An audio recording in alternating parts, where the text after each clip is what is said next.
News కి స్వాగతం. పోరెత్తిన ఉద్యమాల గడ్డ కరీంనగర్ జిల్లా హుజూరాబాద్ ప్రజాభిప్రాయ సేకరణ చేయకుండా నెలకొల్పే డంపింగ్ యార్డ్ ను రద్దు చేయాలని డిమాండ్ చేస్తూ అఖిలపక్ష ప్రజా సంఘాల ఆధ్వర్యంలో హుజూరాబాద్ లో చేపట్టిన దీక్షలు 9వ రోజుకు చేరడం. మంగళవారం పట్టణ మున్సిపల్ 6వ వార్డు కౌన్సిలర్ బండా సింధూజ ఆధ్వర్యంలో నిర్వహించిన దీక్షకు వివిధ పార్టీల నాయకులు, ప్రజా సంఘాల నాయకులు పెద్ద ఎత్తున పాల్గొనడంతో 16 మండలాలకు ఉద్యమ శాఖలు విస్తరించి మహోద్యమంగా మారే అవకాశాలు ఉన్నాయని, తక్షణమే డంపింగ్ యార్డు రద్దు చేయాలని ప్రజా సంఘాల జేఏసీ నాయకులు, ప్రజలు డిమాండ్ చేస్తున్నారు. జేఏసీ ఐకాస నాయకులు పోలాడి రామారావు, బండా శ్రీనివాస్, గందే శ్రీనివాస్, ఎడవెల్లి కొండాలరెడ్డి, పోతిరెడ్డి శంతన్ రెడ్డి, వర్ధినేని రవీందర్ రావు, ఆవునూరి సమ్మయ్య, వేల్పుల రత్నం, తునికి సమ్మయ్య, పలువురు తాజా మాజీ కౌన్సిలర్లు, సర్పంచులు, సింగిల్ విండో చైర్మన్లు, పాత్రికేయులు, వివిధ కుల సంఘాల, వర్తక వాణిజ్య సంఘాల దీక్షా శిబిరంలో పాల్గొన్నారు. ఉద్యమం మీద ఒక రోజు ఒక స్టెప్ వేసినామంటే ఇంకో రోజు ఇంకో స్టెప్ వేయాలి.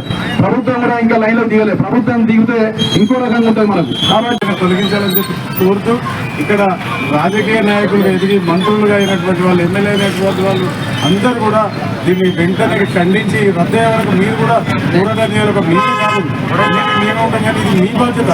ఎందుకంటే పై లెవెల్ ఉన్నది కాబట్టి ఈ డంపింగ్ యార్డ్ 100% క్యాన్సల్ అయ్యే విధంగా మీరే ముందు నడిపించాలని చెప్పి ఈ సందర్భంగా డిమాండ్ చేస్తున్నా.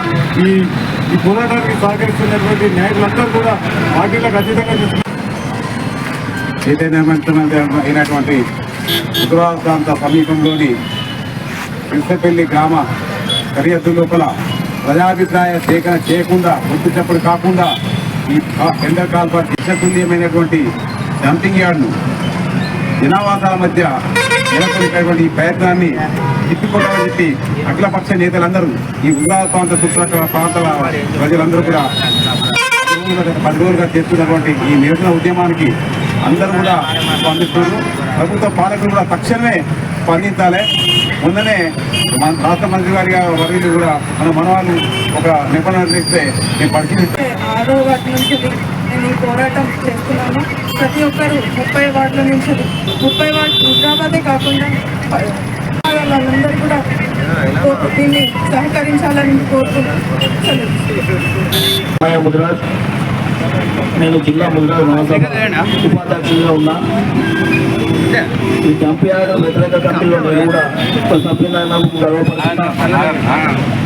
ప్రభుత్వాలు ఆర్టికల్ 21 ప్రజల జీవించే ప్రాథమిక హక్కును కారణంతో ఏ నిర్ణయాలు అయితే ఇక్కడ హుజూరాబాద్ లో డంపింగ్ యార్డు దాంతో సిరులు పండే సిరిసపల్లిని మరి డంపింగ్ యార్డ్ చేసి చెత్త చెదారం చేసే ప్రక్రియ మొదలు పెడతా ఉన్నారు. ఇది విచారకరమైనటువంటి విషయం.